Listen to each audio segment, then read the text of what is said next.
Assalamualaikum warahmatullahi wabarakatuh.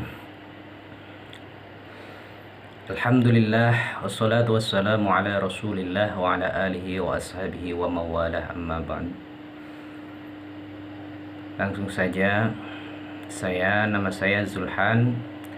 Saya salah satu mahasiswa PJJ Syekh Nurjati Cirebon yang dalam kesempatan ini ingin menyampaikan beberapa topik yang berkaitan dengan tugas kuliah usul fiqh yang diampu oleh dosen kami, yakni Bapak Ahmad Musyafa, di mana pada kesempatan ini saya pada tugas kali ini ingin menyampaikan tentang hukum-hukum Islam yang diperselisihkan para ulama. Baik, selanjutnya kita pada topik pembahasan. Jadi hukum-hukum Islam yang diperselisihkan oleh para ulama itu ada 3 hukum, dimana sebelumnya kita sudah belajar bersama dengan Bapak Ahmad Musyafa bagaimana hukum-hukum yang muwafaqah, hukum-hukum Islam yang disepakati oleh para ulama, mulai dari Al-Quran, ya. Jadi sumber rujukan umat Islam yakni mulai dari Al-Quran, As-Sunnah atau Al-Hadis, Ijma' dan Qiyas. Nah, untuk saat ini yakni kita, khususnya saya pribadi dan semua mahasiswa khususnya di kelas A35 ini mendapat tugas menyampaikan hukum-hukum Islam yang diperselisihkan para ulama. Di sini saya menemukan itu ada 3 hukum Islam yang diperselisihkan. Yang pertama, ya, seperti di sini ditampilkan ini, itu adalah istihsan, kemudian madhab sahabi, dan yang ketiga yakni sya'dud dari'ah. Kita nanti akan mengupas satu persatu daripada ketiga hukum-hukum Islam yang diperselisihkan tersebut. Dimulai yang pertama, yakni istihsan, ya. Jadi istihsan di sini, ya, pengertian daripada istihsan tersebut adalah meninggalkan suatu hukum, ya, atau meninggalkan suatu hukum yang telah ditetapkan oleh syara. Jadi ada suatu hukum ditetapkan oleh syara, misalkan hukum ini mubah atau hukum ini disebut makruh ataupun bahkan haram dan lain sebagainya. Itu ditinggalkan, kemudian menetapkan hukum, ya, kemudian menetapkan hukum lain karena ada dalil yang lebih cocok dan lebih kuat menurut jiwa orang yang melakukan ijtihad. Artinya di sini ada seorang mujtahid, ya, seorang mujtahid, kemudian karena ada suatu fenomena baru sehingga yang asalnya itu hukumnya mungkin dalam suatu perkara itu boleh, beberapa tahun kemudian seorang mujtahid atau kelompok daripada mujtahid, misalkan kalau di Indonesia itu seperti MUI mengeluarkan fatwa dan lain sebagainya, ya. Nah, itu karena ada kondisi tertentu sehingga yang asalnya tidak boleh menjadi boleh. Contoh yang mudah saja kemarin, ya. Hukum seorang sholat itu harus rapat, ya. Pada waktu sholat berjamaah harus rapat, kan. Makanya imam sebelum sholat biasanya menyeru sufufakum fa inna tasfiyatas sufuf min tamamis sholah. Rapatkan, luruskan barisan shaf kalian, karena rapat dan lurusnya shaf termasuk kesempurnaan daripada sholat. Nah, karena ada fenomena baru yang sudah kita lalui, yaitu sudah kita tahu bersama, yaitu COVID-19, sehingga soft yang harusnya rapat itu malah dikasih jarak. Nah itu. Nah ini sebuah istihsan kalau menurut saya ya. Jadi istihsan yang asalnya tidak boleh kemudian menjadi boleh karena ada fenomena baru ya, fenomena baru. Nah di sini juga disebutkan ya, oleh karena itu jelaslah bahwa istihsan tetap dibangun berdasarkan dalil-dalil yang kuat. Jadi bukan berdasarkan hawa nafsu belaka, tidak. Artinya istihsan di sini ya tidak terlalu mengeluar jauh daripada syariat. Nah, sekarang kita masuk pada pembahasan berikutnya. Di sini hakikat istihsan. Apa sih sebenarnya hakikat istihsan tersebut? Nah, jadi teman-teman sekalian, para ulama fikih berbeda pendapat ya. Karena ini memang diperselisihkan hukum-hukum yang kita bahas saat ini, yakni jadi berbeda pendapat mengenai keabsahan istihsan sebagai dalil pokok dalam pengambilan hukum. Jadi ini ditetapkan sebagai pengambilan hukum istihsan, dipatenkan lah istilah sekarang itu. Itu masih perselisihan. Jadi di antara ulama yang senter, ulama yang paling getol untuk membela dan mengamalkan istihsan itu sebagai hujjah adalah ulama mazhab Hanafi. Ya, mazhab Hanafi. Karena kita kenal mazhab Hanafi itu kan kalau bergeser jauh agak ke belakang bahwasannya dulu itu madhab itu kan dibagi dua, ada ahlul ra'yi dan ahlul hadis ya, dimana Imam Malik itu ahlul hadis, kemudian Imam Hanafi itu ahlul ra'yi ya, yang ahlul ra'yi. Kemudian datanglah berikutnya, generasi berikutnya Imam Asy-Syafi'i, di mana Imam Asy-Syafi'i itu mengkolaborasikan antara mazhab ahlul ra'yi dan ahlul hadis. Baik, kita kembali lagi.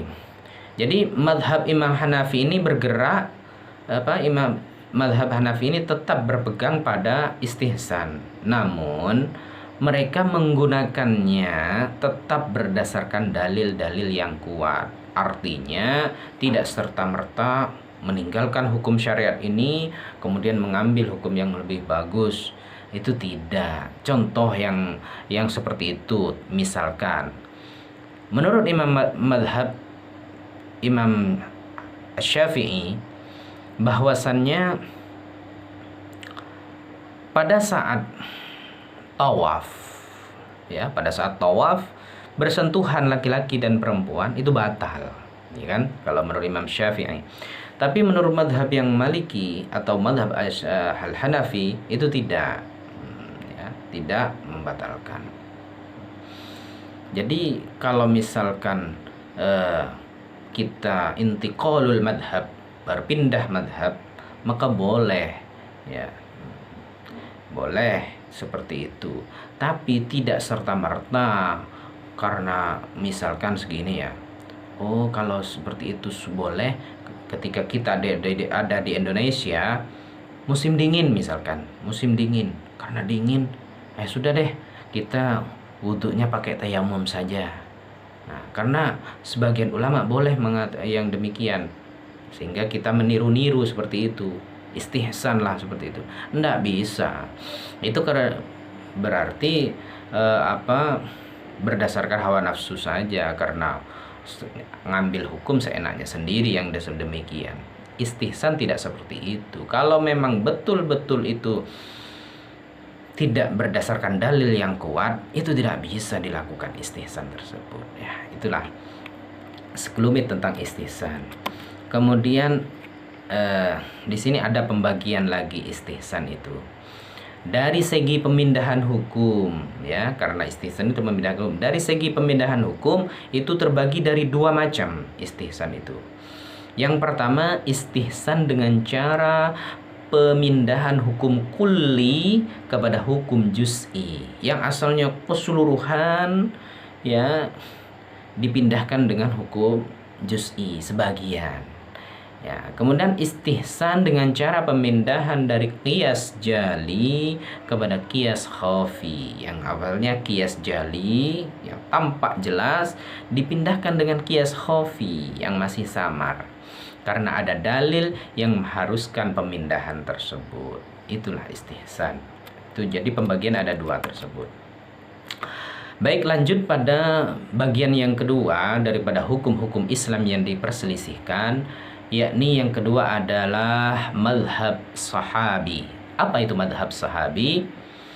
Jadi teman-teman sekalian, madhab sahabi ini adalah pendapat para sahabat Rasulullah tentang suatu kasus di mana hukumnya tidak dijelaskan secara tegas, ya, secara tekstual di dalam Al-Quran dan Sunnah Rasulullah. Jadi ada suatu hukum yang mana penetapan hukum ini tidak dijelaskan secara tegas di dalam Al-Quran, tidak ada, kemudian di dalam hadis Nabi juga tidak ada.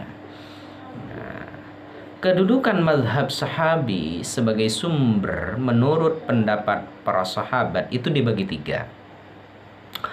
Mazhab sahabi yang berdasarkan sunnah Rasul itu wajib ditaati. Yang berdasarkan sunnah Rasul, berdasarkan hadis, itu wajib ditaati. Itu mazhab sahabi itu ya.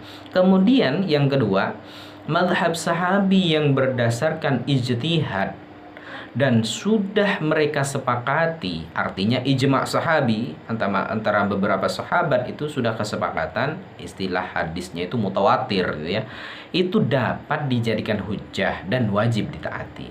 Nah, istilah kalau hadis itu semua para sahabat mengatakan hadis ini sama redaksinya dari Nabi. Banyak sahabat yang menyebut, yang meriwayatkan hadis itu namanya mutawatir. Nah, itu ada suatu hukum yang mana hukum itu disampaikan oleh para sahabat, oh ini sah misalkan. Sahabat A mengatakan sah, sahabat B, C, D, dan seterusnya itu juga mengatakan sah semua. Maka itu bisa dijadikan hujjah ya. Yang ketiga, mazhab sahabi yang tidak mereka sepakati atau tidak bisa dijadikan hujjah dan tidak wajib ditaati. Itu ada tiga bagian tersebut. Itu tentang mazhab sahabi. Selanjutnya yang bagian yang ketiga itu adalah syaddud ad-dari'ah. Syaddud dari'ah. Apa itu syaddud dari'ah? Secara bahasa, syaddud dari'ah ini itu sebagai setiap ya, diartikan sebagai suatu yang menjadi perantara dan jalan kepada sesuatu yang lainnya. Itu agak membingungkan secara bahasa, namun kita pahami secara istilah ya.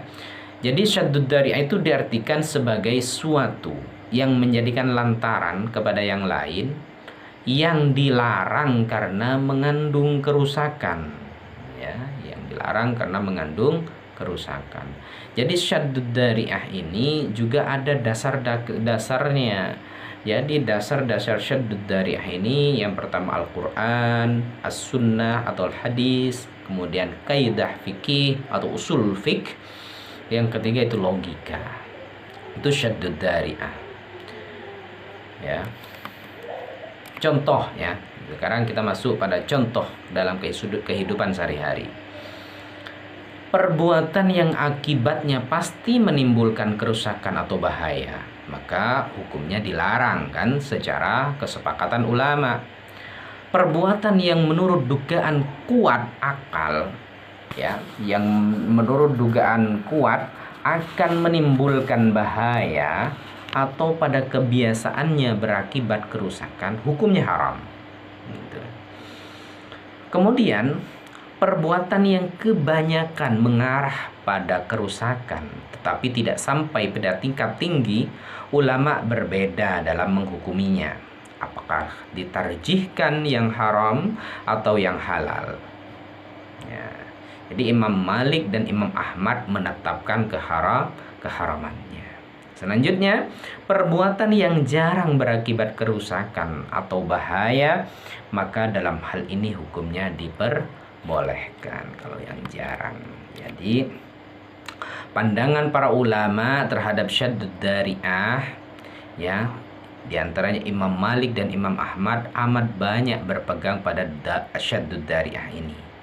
Artinya ketika ada suatu hukum, kok misalkan dua fenomena, jika seseorang melakukan itu lebih banyak madharatnya daripada manfaatnya, maka itu tidak boleh, haram itu, gitu. Jadi kalau menurut Imam Malik dan Imam Ahmad seperti itu. Sedangkan Imam Syafi'i dan Abu Hanifah itu kurang sepakat dari mereka, walaupun mereka berdua terakhir tidak menolak dzari'ah. Artinya menerima juga akhirnya Imam Syafi'i dan Imam Hanafi di sini. Secara keseluruhan tidak mengakuinya sebagai, namun secara keseluruhan tidak mengakui sebagai dalil yang berdiri sendiri. Artinya tidak bisa tidak diterima sebagai hukum yang berdiri sendiri sebagaimana Al-Qur'an, As-Sunnah, Mujma' Qiyas itu. Jadi menurut Imam Asy-Syafi'i dan Ibu Abu Hanifah, syaddud dzari'ah ini masuk ke dalam dasar yang telah mereka tetapkan, yaitu qiyas dan istihsan menurut Imam Hanafi. Ya, jadi kalau menurut Imam Syafi'i, syaddud dzari'ah ini dimasukkan pada qiyas.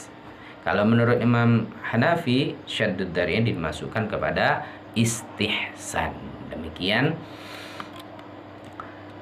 Terima kasih, semoga bermanfaat. Dari kami, wabillahi taufiq wal hidayah. Assalamualaikum warahmatullahi wabarakatuh.